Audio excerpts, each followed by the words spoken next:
Baik,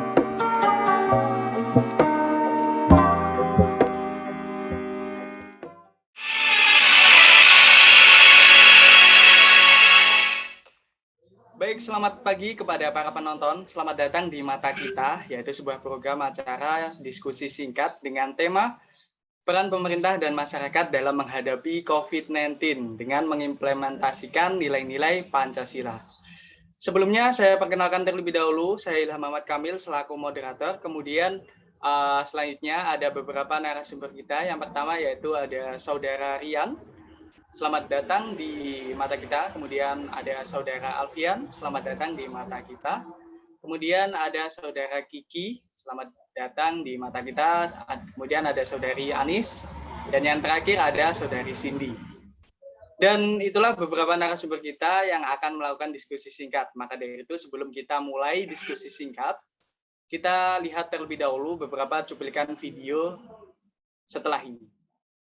Kalian semua pasti sudah mendengar tentang coronavirus, virus yang telah melanda Tiongkok hingga dunia hanya dalam 1 bulan saja.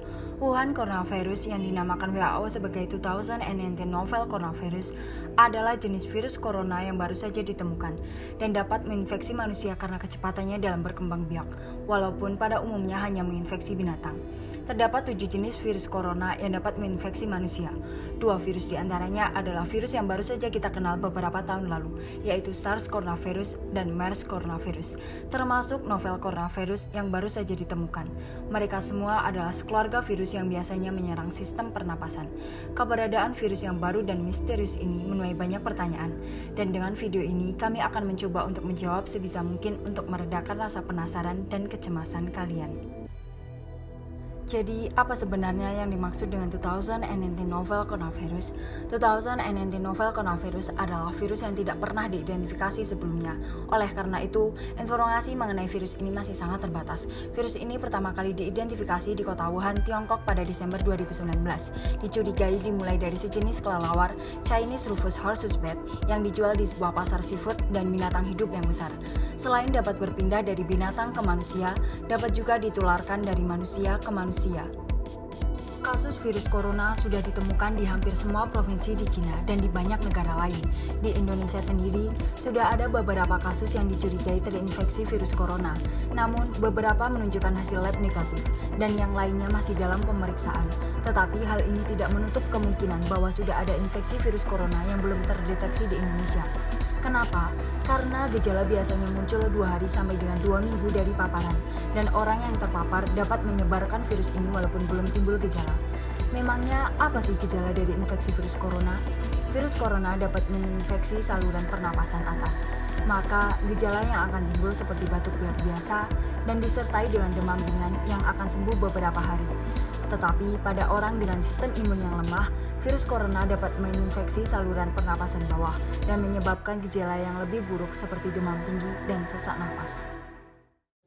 Baik, itulah video singkat mengenai COVID-19, sekilas pengenalan tentang virus COVID-19. Kemudian selanjutnya kita akan melanjutkan ke video yang mana apa saja sih upaya pemerintah selama ini dalam menangani COVID-19. Dalam jaring pengaman sosial, pemerintah juga tetap menjaga dunia usaha, terutama usaha mikro, usaha kecil dan usaha menengah, agar tetap beroperasi dan mampu menjaga penyerapan tenaga kerja. Apa saja bantuan pemerintah di tengah opsi pembatasan sosial berskala besar ini? Yang pertama adalah program Keluarga Harapan. Dalam program ini pemerintah akan menambah jumlah penerima manfaat dari sebelumnya 9,2 juta menjadi 10 juta keluarga. Besaran manfaatnya akan dinaikkan 25%. Seperti komponen ibu hamil naik dari 2,4 juta menjadi 3 juta rupiah per tahun. Komponen anak usia dini menjadi 3 juta rupiah per tahun dan disabilitas 2,4 juta rupiah per tahun. Kemudian kartu sembako. Kartu sembako akan mengalami kenaikan. Sebelumnya penerima program ini berjumlah 15,2 juta. Kemudian ditambah menjadi 20 juta penerima manfaat. Nilai manfaat naik 30% dari Rp150.000 menjadi Rp200.000 dan akan diberikan selama 9 bulan. Yang ketiga, Kartu Prakerja. Pemerintah meningkatkan anggaran Kartu Prakerja sebanyak 100% dari 10 triliun menjadi 20 triliun rupiah. Jumlah penerima manfaat menjadi 5,6 juta orang, terutama pekerja informal serta pelaku usaha mikro dan kecil yang terdampak COVID-19. Nilai manfaatnya Rp650.000 sampai Rp1 juta per bulan selama 4 bulan. Baik, itulah video sekilas tentang bagaimana upaya pemerintah selama ini, selama pandemi. Selanjutnya saya akan menuju ke Saudara Alfian. Bagaimana menurut pendapat Anda tentang video tersebut?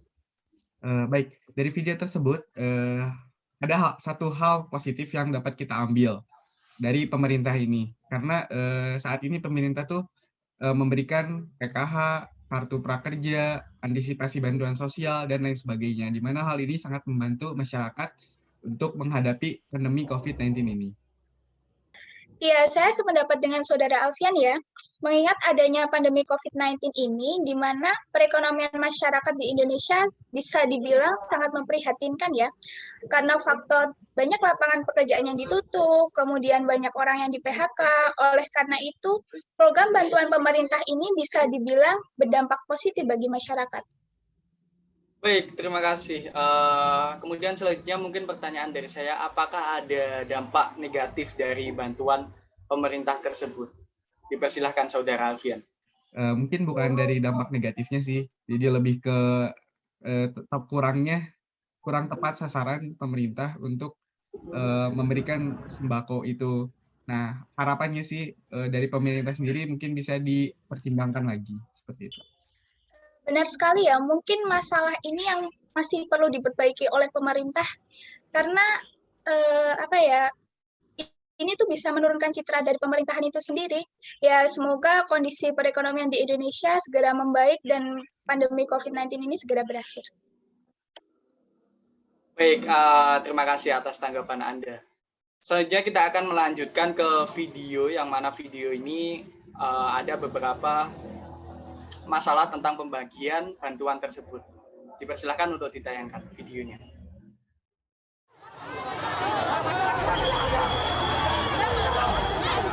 Beginilah kericuan yang terjadi di depan pintu masuk Bank BNI di Jalan Merdeka, Kota Pematang Siantar pada Rabu siang.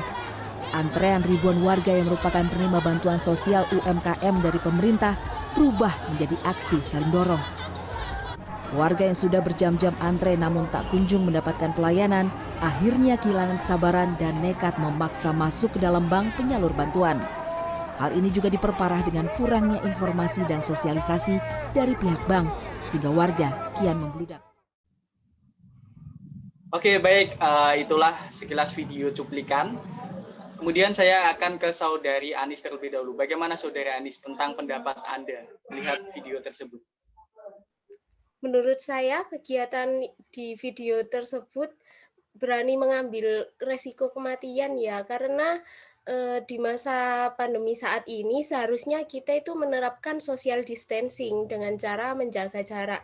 Nah, dalam video tersebut dapat dilihat bahwa satu sama lain ini saling berkerumun. Ya benar, walaupun keadaan yang senang karena mendapatkan bansos, seharusnya tetap melakukan social distancing dengan menerapkan protokol kesehatan, yaitu 3M, memakai masker, menghindari kerumunan, dan juga selalu mencuci tangan. Baik, kemudian apakah ada solusi dari kalian? Mungkin ada pendapat, mungkin bagaimana seharusnya pemerintah dalam melakukan hal tersebut? Menurut pendapat saya, mekanisme dari pelaksanaan pembagian bantuan sosial itu sendiri sudah salah.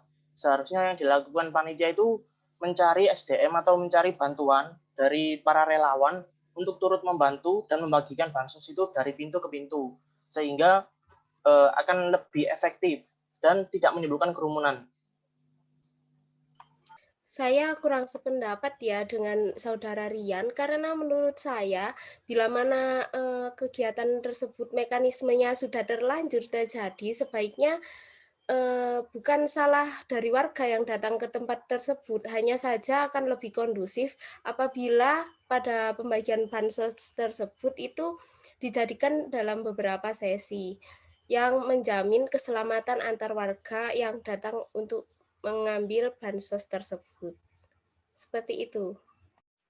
Baik, terima kasih kepada para narasumber yang dapat saya simpulkan yaitu bahwasanya pandemi COVID-19 ini sangat berbahaya bagi masyarakat. Maka dari itu masyarakat harus menjaga dan juga patuhi protokol kesehatan.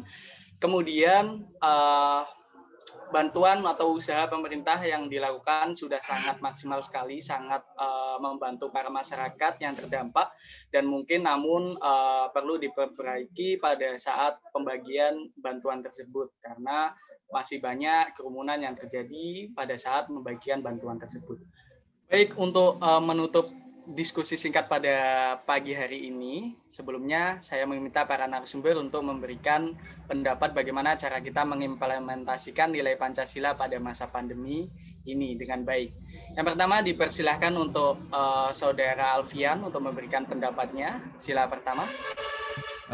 Baik, menurut pendapat saya dari sila pertama yang dapat kita ambil untuk menghadapi pandemi COVID-19 ini adalah untuk selalu berdoa dan bertakwa kepada Tuhan Yang Maha Esa.